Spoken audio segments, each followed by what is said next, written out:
So, ఇంకా కింద temples అన్నీ అయిపోయాక ఈవినింగ్ మంచిగా స్టార్ట్ అయిపోయామనమాట. రెడీ అయిపోయి కొండపైకి వెళ్ళాము.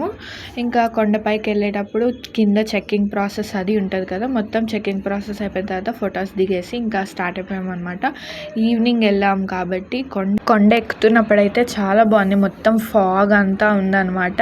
ఇంకా ఎక్కేసరికి ఫుల్గా టయర్డ్ అయిపోయాం కదా, పడుకున్నాము. ఇంకా అదంతా అయిపోయిన తర్వాత మేము వెళ్ళేసరికి మొత్తం పైన కొండ పైన మొత్తం లైటింగ్ ఫుల్గా చాలా బాగుంది. రథసప్తమి కాబట్టి ఫుల్గా లైటింగ్ అది పెట్టేశారనమాట.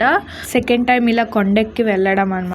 ఫుల్గా డెకరేట్ చేసేసి ఫుల్గా లైటింగ్తో నింపేశారనమాట. తిరుపతి అయితే అంత బాగుంది. రథసప్తమికి ఫస్ట్ టైం వెళ్ళడం, ఇంకా ఫుల్గా లైటింగ్తో చాలా బాగుంది తిరుపతి అయితే. ఇంకా అయిపోయిన తర్వాత పార్క్ చేసుకొని లైన్లోకి వెళ్ళిపోయామన్నమాట. ఇంకా దర్శనం లైన్లోకి ఎంటర్ అయిపోయాము. ఇంకా 1 డే పట్టింది. ఈవినింగ్ స్టార్ట్ అయ్యాం కాబట్టి ఎర్లీ మార్నింగ్ అలా అయ్యిందనమాట దర్శనం. ఇంకా దర్శనం అయితే చాలా హ్యాపీగా అయిపోయింది. అంతా అయిపోయిన తర్వాత ఇంకా ప్రసాదాలు తీసుకొని కిందకు వచ్చేసామన్నమాట. రథసప్తమి కాబట్టి తిరుపతి అయితే అసలు ఖాళీ లేదు. ఫుల్ రష్ ఉండే, మొత్తం నిండిపోయాయి అన్ని కంపార్ట్మెంట్స్ కానీ మొత్తం అంతా. ఇంకా ఫుల్ రష్తోని మంచిగా దర్శనం చేసేసుకున్నాం.